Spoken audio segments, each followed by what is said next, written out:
Hello friends, welcome to Preeti special. आज आपण करणार आहोत एक पारंपरिक काढा म्हणजे कांद्याचा काढा, इम्युनिटी बूस्टर. तर चला बघूया.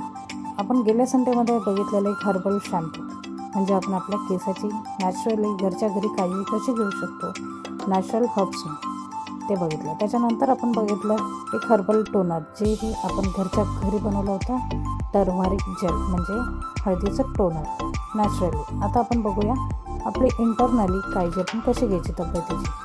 हे बघा, हा आहे काढा. कसाही खोकला असेल, ड्राय, ओला, वेट, ड्राय, कसाही खोकला, ॲलर्जीचा असो, कोणताही असो, लहान मुलं असो किंवा वयस्कर आपले वडीलधारे असो, त्यांनाही हा एकदम इम्युनिटी बूस्ट करणारा काढा आहे. हे आहे त्याची पावडर, जी मी स्टोअर केलेली आहे एक ग्लास जारमध्ये. आहे त्याचं प्रमाण: 1 चमचा बडीशेप, 1 चमचा धने, 4 तमालपत्र, 5 इलायची, 4 दालचिनीचे पीस, 20 काळे मिरे, 20 लवंग. ह्याच्यात धने आणि बडीशेप खूप महत्त्वाची आहे, स्किप करू नका. तुम्हाला पाहिजे असेल तर तुम्ही इलायची स्किप करू शकता, पण हे जे बाकीचे 6 जिन्नस आहे ते तुम्ही अजिबात स्किप करू नका. ते क्रश करून ठेवायचं आहे आणि तुम्ही कधीही ते वापरू शकता. हे बघा, आता मी हे मिक्सरच्या जारमध्ये काढलेलं आहे. हे मी पावडर केलेली आहे. हे प्रमाण मी थोडं दाखवले, पण ह्याच्यात तुम्ही 8 ते 10 वेळा आरामात काढा करू शकता. 1 चमचा पावडर घ्यायची आहे 2 लिटर पाण्यामध्ये. तुम्हाला आरामात ह्याच्यात तुम्ही 4 जण 2 टायमाला काढा पिऊ शकता. हे बघा, हे जे लागणारे ओले जिन्नस म्हणजे कांदा. जसं मी तुम्हाला सांगितलं, कांदा मुख्य घटक आहे. गूळ घ्यायचा आहे, 2 इंच आलं. आल्याच्या जागी तुम्ही सुंठ पावडरही घेऊ शकता. हळद. कांदा आपल्याला व्हाईटच घ्यायचा आहे. व्हाईट कांद्याचेच फायदे खूप चांगले असतात. पिंकवाला रेग्युलर कांदा घेऊ नका. कांदा मी बारीक कापलेला आहे. अद्रक बारीक कापलेले आहे. ही मसाल्याची पावडर आणि हळद 1 चमचा. ह्याच चमच्याने आपण मसाला घेणार आहोत 1 चमचा. तुम्ही म्हणणार तुळस नाही घेतली, तर तुळस असेल, तुळशीचे पानं, तर तुम्ही ते घेऊ शकता, किंवा हा मेडिकलमध्ये इझिली अवेलेबल आहे डाबरचा तुळसी ड्रॉप, तुम्ही हे घेऊ शकता. पण हे कपामध्ये ट्रान्सफर केल्यानंतर तुम्हाला टाकायचे तुळशीचे थेंब. इथं मी ठेवलेलं आहे गूळ वितळायला गरम पाण्यामध्ये. हे 2 लिटर पाणी ठेवलं एका टोपामध्ये, आणि त्याच्यामध्ये तुम्ही टाकू शकता गूळ मेल्ट करायला म्हणजे वितळायला.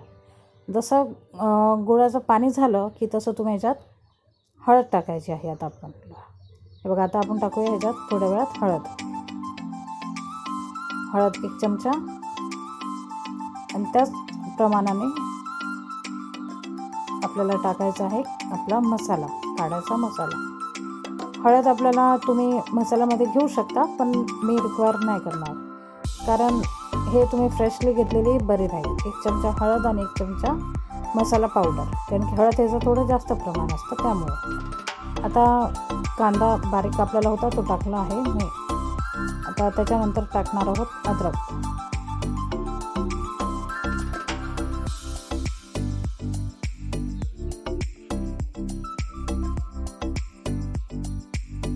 हे बघा, ह्याला चांगलं हलवून घ्यायचं, आणि ह्याला ऑलरेडी पाण्याला उकळी आलेली आहे. हे पटकन वर येईल त्यामुळे मी हलवत आहे.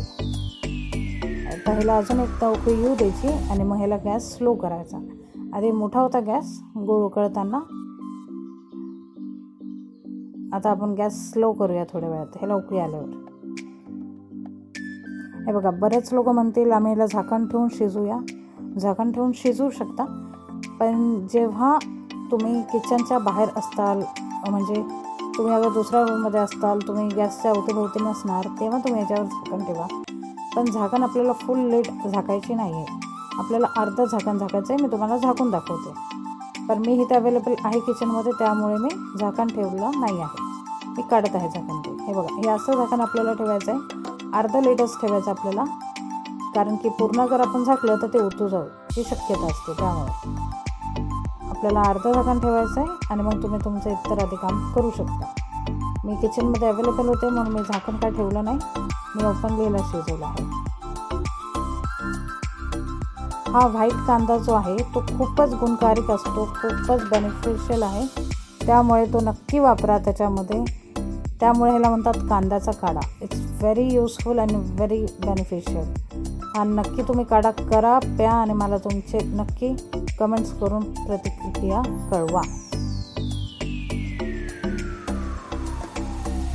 हे बघा, ह्याला आटवायचं किती, तर अर्धा लिटर आपल्याला आटवायचं. आपण 2 लिटर घेतलेलं पाणी आपल्याला अर्धा लिटर आटवायचं, जास्त नाही आटवायचं. ह्याला निदान 15 ते 20 मिनटं लागू शकतात आटायला स्लो गॅसवर. हे मी ट्रान्सफर केले गाळून एका कपमध्ये. याच्यानंतर मी आता टाकणार आहे 4 ते 5 थेंब तुलसीचे. मी 4 ते 5 थेंब तुलसीचे टाकलेले आहेत, ते जरा स्किप झालं माझ्याकडून, सॉरी. बट तुलसीचे ड्रॉप तुम्ही कपामध्ये काढा घेतल्यानंतर टाकायचा आहे. आवडला असेल तर लाईक, शेअर अँड सबस्क्राईब.